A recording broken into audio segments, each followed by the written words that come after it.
फरवरी के महीने में हम लोग 30 लाख रुपए के करीब रेवेन्यू में पहुंच गए थे, जो कि एक अच्छा रेवेन्यू था। मगर फिर हमारे को सेटबैक लगा मार्च में आपको पता ही है, कोविड और इंडिया में बंद हो गया सब कुछ, ट्रांसपोर्ट, लॉजिस्टिक्स और इंटरनेशनल भी सारा बंद था, तो हमारे खर्चे बहुत थे उस टाइम में।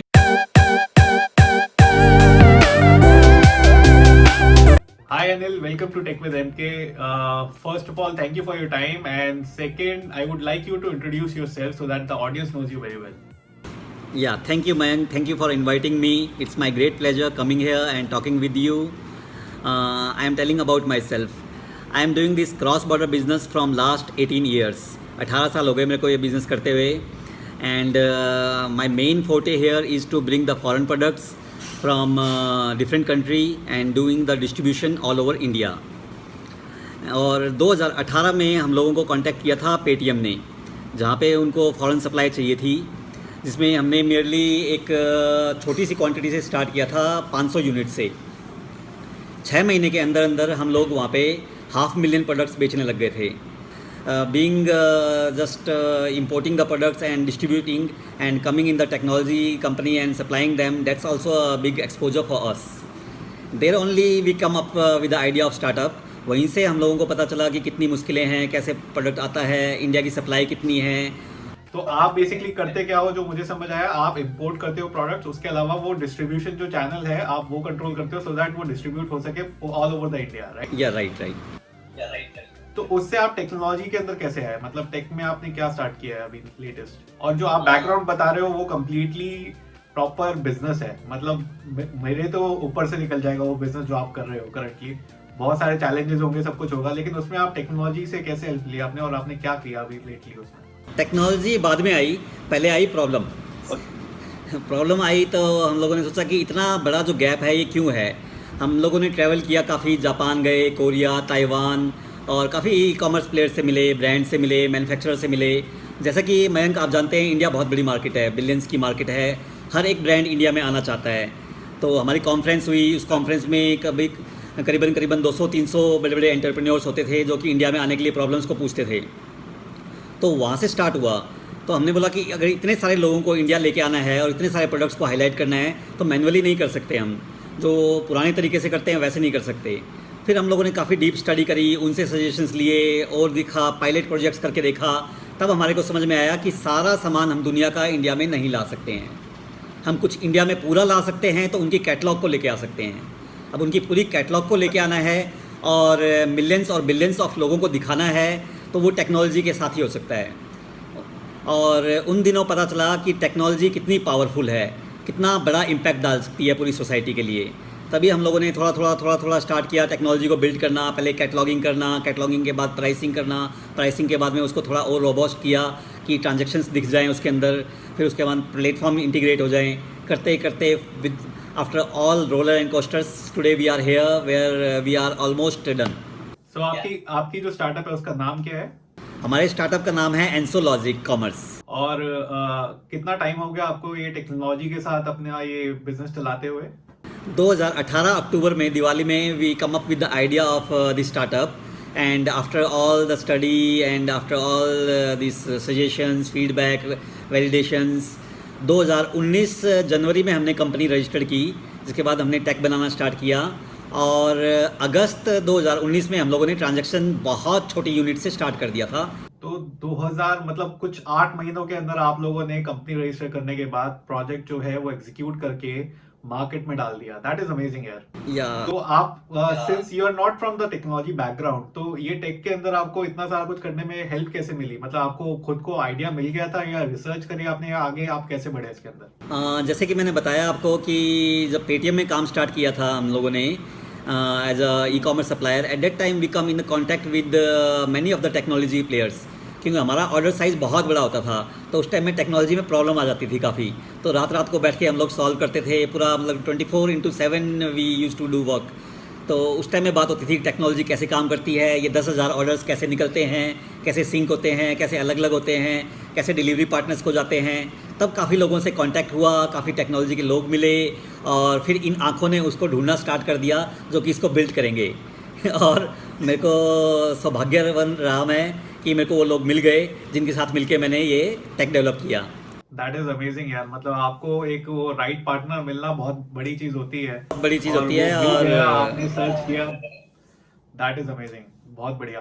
तो उसके बाद अभी करंटली आपका जो आप जैसे बता रहे हो, आपने जब लास्ट ईयर अगस्त में स्टार्ट किया था तो थोड़ा बहुत छोटा वॉल्यूम साइज था, अभी वो कितना ग्रो कर चुका है आप लोगों के लिए? हम लोगों ने मेरे लिए 20,000 रुपये से स्टार्ट किया था, 20,000 रुपये का ट्रांजैक्शन किया था। इतना बड़ा टेक्नोलॉजी डेवलप किया, इतनी टीम थी और ट्रांजैक्शन बहुत कम हुए थे हमारे, क्योंकि पहले हम लोग सारे ब्लॉक्स को मिला रहे थे। और अभी करते करते हम लोग फरवरी के महीने में हम लोग 30 लाख रुपए के करीब रेवेन्यू में पहुंच गए थे, जो कि एक अच्छा रेवेन्यू था। मगर फिर हमारे को सेटबैक लगा मार्च में। मार्च में आपको पता ही है, कोविड और इंडिया में बंद हो गया सब कुछ, ट्रांसपोर्ट, लॉजिस्टिक्स और इंटरनेशनल भी सारा बंद था। तो हमारे खर्चे बहुत थे उस टाइम में, और हमारे खर्चे निकलते थे हमारे ट्रांजैक्शन से, काफ़ी हद तक निकल जाते थे हमारे खर्चे उनसे। But our all team sit together, हम लोगों ने सोचा, मंथन किया कि क्या किया जाए। They all were very hopeful and then we come up with the idea of Covid products. और मैं बहुत गर्व के साथ कह सकता हूँ, पूरी टीम ने बहुत मेहनत करी। और हम लोग उन लोगों में से हैं जिन लोगों ने सबसे पहले इंपोर्ट किया कोविड के प्रोडक्ट्स को। सारी टीम ने दिन रात काम किया और सारे गवर्नमेंट से क्लियरेंस लेना, सर्टिफिकेट्स बनाना, परमिशंस लेना, सारे कॉम्प्लाइंसेस को पूरा करना। और मेरे को याद है जब हमारी पहली शिपमेंट आई थी, करीबन 2 दिन लग गए थे कर्फ्यू के टाइम में एयरपोर्ट से हमारे वेयर हाउस में शिपमेंट आने के लिए। उन दिनों में हम लोगों ने काम किया है, आप सोचिए। और we got a huge success starting from 40 lakhs, 50, 60। Last month we did around 1 crore. और इस महीने भी बहुत अच्छा हमारे को ट्रांजेक्शन्स है and everything is going above our imaginations. तो ये जो 1 CR आप बात कर रहे हो, दैट इज कंप्लीटली प्रॉफिट और this is just the turnover you are talking about? This is just a turnover which we are talking and we hope one day it will be a profit also. Indeed, it will be for sure. जिस speed से आप लोग grow कर रहे हो, एक साल के अंदर अगर मैं देखूं, लास्ट अगस्त में आप लोगों ने स्टार्ट किया था 20,000 रुपए से, जो पहला मंथ का ट्रांजेक्शन था वो 20,000 था, आज की डेट में 1 करोड़ है, विच इज अमेजिंग यार। मतलब जो ग्रोथ है आप लोगों की, दैट इज अमेजिंग। तो इसके बाद आपका क्या प्लान है? मतलब टेक्नोलॉजी से आपकी हेल्प हो गई, सारा कुछ आपने ग्रो कर लिया बिजनेस, अभी currently you are running a very good business I would say, मतलब प्रॉफिट में है बिल्कुल, डेफिनेटली। लॉसेस मुझे यहाँ पे आप बता रहे हो कि शायद ही है, शायद लॉसेस है या नहीं है वो आपको पता होगा, बट आगे आपका क्या प्लान है इसमें? आगे ये मार्केट का साइज़ बहुत बड़ा है। Market fit size is very big. It's more than $1 trillion market if you compare globally. और इंडिया की बात करते हैं अगर हम, तो भी ये 400 बिलियन का इंपोर्ट है। अगर मैं इसमें से ऑयल और मिनरल हटा देता हूँ तो भी $280 मिलियन की मार्केट है। मार्केट बहुत बड़ी है और इतनी बड़ी मार्केट में बहुत जल्दी से इस मार्केट को कैप्चर करने के लिए हमको फंड्स की ज़रूरत पड़ेगी, जिससे कि हम लोग बहुत जल्दी स्केलेबिलिटी कर सकें। तो हम लोगों ने प्लान बनाया है, कुछ वेंचर्स से हम लोग मिले भी हैं और उनको अपना प्रोडक्ट समझाया भी है, और हमारी बात चल रही है काफ़ी लोगों से। अगर दोनों की सिनर्जीज बैठती है और ये मैरिज बनती है अगर, तो हम लोग अगले 1 साल में पर डे का 2 करोड़ रुपए का ट्रांजैक्शंस कर रहे होंगे। और इतना बड़ा इंडस्ट्री है, जिस इंडस्ट्री को हम लोग स्टेप बाय स्टेप अगर कवर करते हैं तो 3 साल के अंदर अंदर हम लोग यूनिकॉर्न बना सकते हैं कंपनी को। हमारे ऑल इन्वेस्टमेंट प्लान्स और जो हमारा जो प्लानिंग है, आइडिया है, जो विज़न है, उसके हिसाब से हम लोग जाते हैं। तो अच्छा, आपको ये सब जब आप कर रहे थे तो टेक्नोलॉजी के एंड से क्या क्या चैलेंजेस आए, और वो चैलेंजेस आपके पर्सनल लेवल पे कितने हैं? क्योंकि अभी जो मैं ये क्वेश्चन पूछ रहा हूँ, that is for those users जो टेक्नोलॉजी बैकग्राउंड के नहीं है फिर भी टेक में कुछ करना चाहते हैं, जैसे आपने किया, विच इज अमेजिंग, राइट? तो अगर ऐसा कोई कुछ करना चाहता है तो उसको आपको किस किस टाइप के चैलेंजेस आए और आपने उनको कैसे ओवरकम किया? मैं आपको बताता हूँ मैं कैसे कैसे चैलेंजेस आए। बेसिकली ये क्या है कि ई कॉमर्स का प्लेटफॉर्म है। ई कॉमर्स का प्लेटफॉर्म बनाना कोई बहुत टीडियस जॉब नहीं है। It's not like something inventing, but something inventing क्या है इसके अंदर मैं वो बताता हूँ आपको। पहले तो जैसे मयंक, मेरे को लगता है आपको पता ही होगा टेक्नोलॉजी के बारे में, जो आप सोच सकते हो वो हो सकता है। ये मेरे को किसी ने समझा दिया और मेरे दिमाग में घुस गई ये वाली बात। अब ये वाली बात को मेरे को अपने टेक गाइज को समझाने में, करने में और में बहुत टाइम लग गया। एक MRP लेवल और कैटेगरी ट्री एक चीज़ होती है जो सारी चीज़ों को, हमारे कैटलॉग को डिफ़ाइन करती है, जो कि हमने बहुत यूनिक बनाई है। इसको बनाने में, समझने में, एग्जीक्यूट करने में 90 दिन लग गए, और हमारा टारगेट आप बिलीव नहीं करोगे कितने दिन था। हमारा टारगेट था 9 दिन में हम कंप्लीट कर देंगे, and it took around 90 days. तो ये सब कुछ था। टेक्नोलॉजी में ऐसा कुछ नहीं है, जो आप सोच सकते हो वो हो सकता है। आप कैसे सोचते हो, सोच को कैसे कोडिंग्स में बदलते हो, कोड्स कैसे वर्क करते हैं, कैसे आप डॉट्स को मिलाते हो और कितना टाइम लेते हो इसके लिए, वो सब चीज़ों का कॉम्बिनेशन जो है वो बहुत ज़रूरी है। Right, that is true. अभी जो भी चैलेंजेस थे, ये तो टेक्नोलॉजी के चैलेंजेस हो गए। बिजनेस पॉइंट ऑफ व्यू से आपको और कोई चैलेंजेस आए जब आप टेक के अंदर कुछ कर रहे थे? बहुत चैलेंजेस आए उसके अंदर, क्योंकि हमारा थोड़ा सा क्रिटिकल था। कुछ भी गलत हो जाए तो कस्टम्स में गलत प्राइस चले जाएंगे, तो इसके लिए हमारे को डबल ट्रिपल चेक करने पड़ते थे। इवन आज भी हमारा काफ़ी सारा सिस्टम ऑटोमेटेड है, मगर फिर भी हम लोग डबल चेक के लिए मैनुअल करते हैं। इसमें हम लोग चांस नहीं ले सकते। B2C के अंदर कस्टमर्स के पास कोई प्रोडक्ट जाना है, फिर भी लोग पायलट प्रोजेक्ट्स में थोड़ा चांस ले सकते हैं। इसमें अगर हमने कस्टम में गलत डिक्लेरेशन कर दिया तो that will be illegal things. उसके लिए हमारे को बहुत चैलेंजेस आए। स्टार्टिंग में हमारा जैसे जो लीड टाइम होता था जिसमें हमारा काम कंप्लीट हो जाएगा, वो उतने टाइम में होता नहीं था, तो that take around long time. और मैं आपको बताऊं, हम लोग बहुत लिमिटेड रिसोर्स से काम कर रहे थे, क्योंकि पैसा बहुत लिमिटेड था हमारे पास, और जो लोग थे वो भी काफ़ी जो हाईटेक लोग थे, वो सब कुछ लोग मूनलाइटिंग कर रहे थे, जो हमारे टेक्नोलॉजी पे बिलीव कर रहे थे, जो हमको लॉन्ग टर्म में ज्वाइन कर रहे हैं, करेंगे। तो उन सब सिचुएशंस में हमने काम किया है, और आज हम लोग प्राउडली बोल सकते हैं कि हम लोग एक मुकाम पे पहुंच गए हैं। तो आप जो डेटा साइज बता रहे हो, दैट इज ह्यूज। मतलब टेक्नोलॉजी के हिसाब से अगर मैं बात करूं, 1 मिलियन का डेटा और उसमें इतनी सारी प्रोसेसिंग हो रही है, अगर 1 मिलियन नहीं, बहुत बड़ा डेटाबेस आपने बताया है। तो उतना बड़ा डेटाबेस आप लोग होस्ट कहाँ कर रहे हो? मतलब AWS पे आपने स्टैक यूज किया है या फिर कैसे यूज करा हुआ है? AWS हमारा जो सर्वर है वो यूज़ कर रहे हैं, और इसके साथ में ही और जो चीज़ें हैं सारी जितनी भी यूज़ की जाती हैं वो सब कर रहे हैं हम लोग। और आपको पता ही है, जैसे AWS की कोई लिमिटेशंस नहीं है, जितना भी आपका यूजेज होते हैं उसके हिसाब से वो फिर बाद में बढ़ता रहता है। तो वो तो टेलीफोन के बिल के जैसा है, जितना यूज करोगे उतना बिल आ जाएगा। हाँ, वो हम लोग चाहते हैं ज़्यादा से ज़्यादा बिल आए उसका। ऐसा बोलने वाला मुझे पहला कोई बंदा मिला है जो मुझे बोल रहा है कि हम चाहते हैं AWS का बिल ज्यादा से ज्यादा आए। कि उससे जितना ज़्यादा बिल आएगा उतना ही हमारा काम बढ़ेगा ना। अच्छा, इसके अलावा एक जो चैलेंज आता है, since you are not from the technology background, like you said, आंखों ने ढूंढना स्टार्ट कर दिया टेक्नोलॉजी का बंदा जो बनाएगा। अब बनाने वाला, जो गाइड करने वाला था, वो यू ऑल्सो सेड कि वो मून लाइटिंग कर रहा था। तो जो कोर टीम थी वो ढूंढने में आपको कोई दिक्कत आई क्या? मतलब जो बंदे एक्चुअली में बैठ कर दिन रात आपके लिए एज ए एम्प्लॉय काम कर रहे थे, उनको ढूंढने में कोई दिक्कत आई क्या आप लोगों को? अभी हमारी लास्ट टीम 12 लोगों की है, तो ये 12 लोगों की टीम बनने के लिए मेरे को लगता है कि करीबन 50-60 लोगों के साथ तो काम किया है हमने। तो अब आप दिक्कत समझ सकते हैं। The guys which are doing right now, they are from IIT, DC, working in IBM, they have experience in Ola, Uber and even Myntra.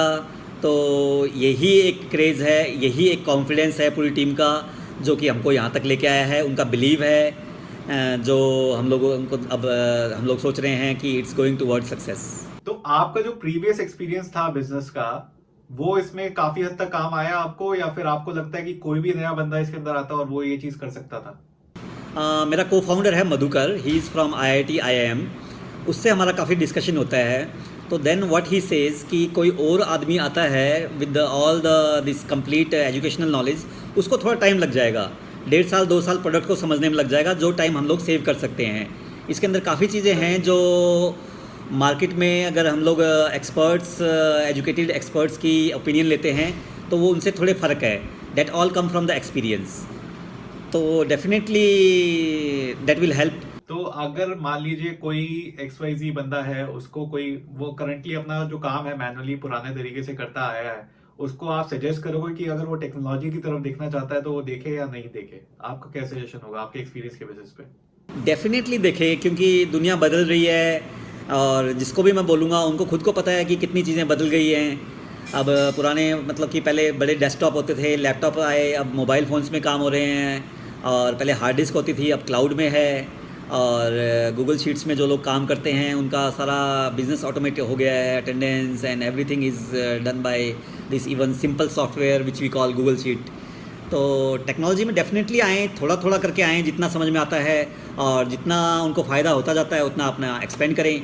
और एक आपको मयंक बताता हूँ मैं, थोड़ा सा माइंड में बैरियर है इंडियन एंटरप्रेन्योर्स के लिए, छोटा सा पैसा भी खर्च करने के लिए। वो लोग कुछ चीज़ें ऐसी है जिसमें लाखों खर्च कर देते हैं, मगर छोटी छोटी टेक्नोलॉजी जिसमें 1000-2000 रुपये महीने के लगते हैं उसको इस्तेमाल नहीं करती।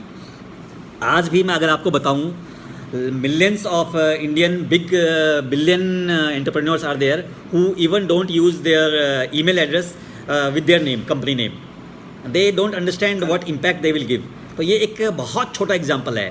और बाद की टेक्नोलॉजी के बारे में तो अब हिंदुस्तान बदल रहा है, चीज़ें बदलेंगी।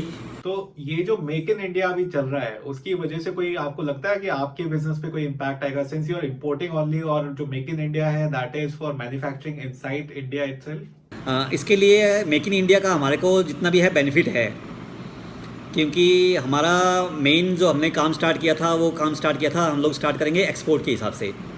बट एक्सपोर्ट के हिसाब से करने के लिए इंडियन कैटलॉग साइज़ जो है, इंडिया में जो प्रोडक्ट की कैटलॉग बननी है वो बनानी है सारी, तो बनाने के लिए थोड़ा सा लेंथी प्रोसेस है। तो first we started with the low hanging fruits, जो कि चाइना वगैरह में रेडीमेड कैटलॉग है, उनको लेके आ जाओ और वहाँ से स्टार्ट कर दो।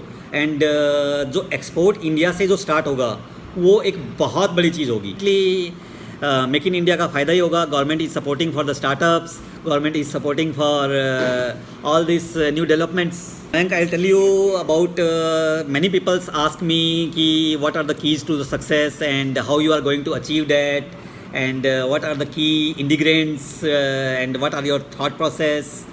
तो अब जिससे ही मैं बात करता हूँ तो I call it like 6 P's। तो पूछते हैं 6 P's क्या है, ये कोई फार्मूला है, it's some calculations, is it a calculator? I said no, it's not calculator, it's something come out from your heart and will impact entire world. There should be some purpose and which is backed by passion, and your purpose and passion who can bring the best people, and these best people can perform for the productivity, and this productivity should be consistent and in all the circumstances over a long period of time. When there will be a purpose, when there will be a passion, when there will be a performance, productivity, it will all bring the productivity which will generate world class products which can be again used by millions and billions. If you are able to do that, you are at a success path. And again I want to say these 6 P's for the success are purpose, passion, people, performance, productivity, possibility. As I know, you were chosen for something from Delhi government side as well, for one particular thing. So can you explain कि क्या था वो exactly, किस लिए Delhi government ने आपको choose किया था, so that we also get to know कि क्या exactly गवर्नमेंट चाहती है हमारी कि हम आगे करें। दिल्ली गवर्नमेंट ने कुछ एंटरप्रेन्योर्स को चूज़ किया था गवर्नमेंट स्कूल में जाके लेक्चर देने के लिए, एंटरप्रेन्योर माइंडसेट। क्योंकि इंडिया में क्या है कि when we go to this government schools, people generally don't think of doing something by themselves, they just have a perception in their mind to do some jobs only, they don't think of doing their own work. तो उस चीज़ के लिए entrepreneurs को बुलाया था और उनके साथ लेक्चर्स था। तो मयंक, मेरा जो एक्सपीरियंस था ये मैं आपके साथ शेयर करना चाहूँगा, और I will try to be in very short, I know about the time and everything. In short, मेरा जो एक्सपीरियंस था बहुत अमेजिंग था। बहुत जो पूरा लेक्चर देने के बाद में बाहर आया मैं, तो जो खुशी थी मेरे अंदर, that I can not explain in my words, and a lot learning, a lot benefit to me even.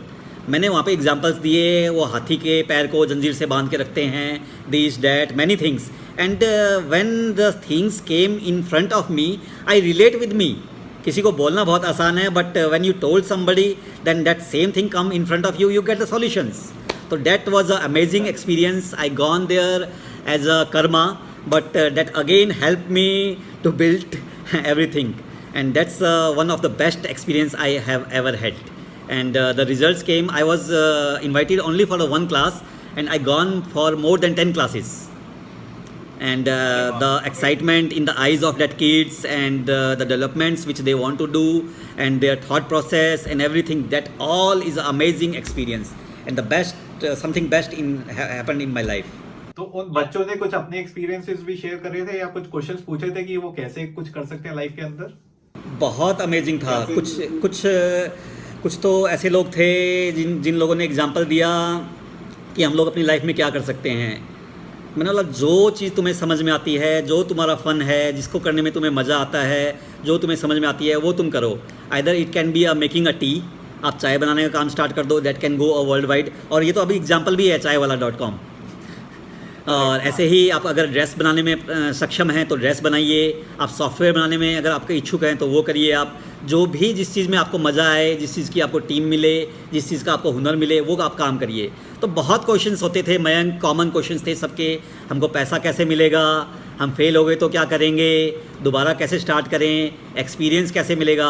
और इन सब का आंसर देने के लिए मेरे को जो एक अमेजिंग एनवायरनमेंट होता था वहाँ पे, और जो आंसर्स अंदर से निकल के आते थे, वो सारे उनके लिए नहीं, मेरे लिए भी थे वो. तो एक ये आपने अच्छा क्वेश्चन बताया कि जो मान लीजिए अब कोई एग्जिस्टिंग एंटरप्रेन्योर है जिसका काम चल रहा है बिना टेक्नोलॉजी के, वो टेक्नोलॉजी में स्टेप इन करता है, कुछ नया सोचता है, सारा कुछ एग्जीक्यूट करता है. अगर उसको फेलियर होता है तो ऑब्वियसली वो मोरल डाउन होगा, उसको दिक्कत होगी, फाइनेंशियली भी उसको सारा चैलेंजेस आए या कुछ हुआ. तो आप उसके लिए क्या कहना चाहते हैं कि वो फेलियर से डर के मारे टेक्नोलॉजी में शायद नहीं घुस रहा है, तो उस पर्टिकुलर चीज़ के लिए आप क्या कहोगे? सबका क्वेश्चन होता है ये, कि एक बहुत कॉमन क्वेश्चन होता है, हमने किसी से पैसा लिया तो उसको पैसा कैसे वापस करेंगे, दोबारा कैसे पैसा आएगा, फेलियर हो जाएगा. मेरा जवाब एक ही होता है, you all guys will face this word failure, and ये आपको फेस करना ही करना है एक बार. जब तक आप इसको फेस नहीं करोगे, ये पार्ट ऑफ सक्सेस है आपके लिए. आपके पास पैसा ख़त्म हो गया, दोबारा आप काम करिए, थोड़ा थोड़ा करके पैसा जमा करिए, उससे फिर अपना पुराना पैसा चुकाइए और दोबारा आप स्टार्ट करो. और आपका अगर प्रोजेक्ट्स कुछ चेंज हो गया है तो उसको आप बदलो. तो देयर आर विजिबिलिटी. आप अपना विज़न जो है उसको मत छोड़ो. बहुत यंग एज है आपकी, बहुत टाइम है. लोग 50 साल की उम्र में काम स्टार्ट करते हैं और बिलियनियर बन जाते हैं. आप तो अभी 18 साल 19 साल के हैं, 20 साल के हैं. तो 1 साल 2 साल 3 साल 5 साल अपने विज़न को मत छोड़ो, उसको ध्यान में रखो और करते चलो, और चीज़ें चेंज होंगी, होती हैं, हुई हैं. एग्जाम्पल्स हैं. मैं उन लोगों को एग्जांपल देता हूँ बिट्टू टिक्की वाले का. दिल्ली में एक बिट्टू टिक्की वाला है, and he started from very scratch. He didn't even have a money to buy that trolley. वो एक रेडी बाय करने के लिए भी पैसा नहीं था उसके पास. And now he is a big entrepreneur with this chain of this Bittu Tikki, and he's doing great, and he have best of the knowledge, best of the talent. So it being to be a successful, you don't need a very high tech family background or high tech knowledge, education, or some relations. Just one big thing which you need is your desire. If you can see something, you can reach there. सपने देखो और उनको पूरा करो. That is very true, yeah, very true. So, thank you, Anil, for your time. I think that was a great experience understanding what your company is doing, what you have been doing, and how exactly it has helped you, like the technology has helped you in your startup as well. So, अच्छा लगा आपसे बात करके. मैं चाहूँगा कि आगे हम एक सेशन और करें जब आपका 1 करोड़ के आसपास का डेली का ट्रांजैक्शन हो जाए, so that हम वो जो ग्रोथ जर्नी है, जो आज से लेकर के उस दिन तक की जो ग्रोथ जर्नी होगी, उसके बारे में जरूर बात करेंगे. Definitely, Mayank, you given time to my company, and so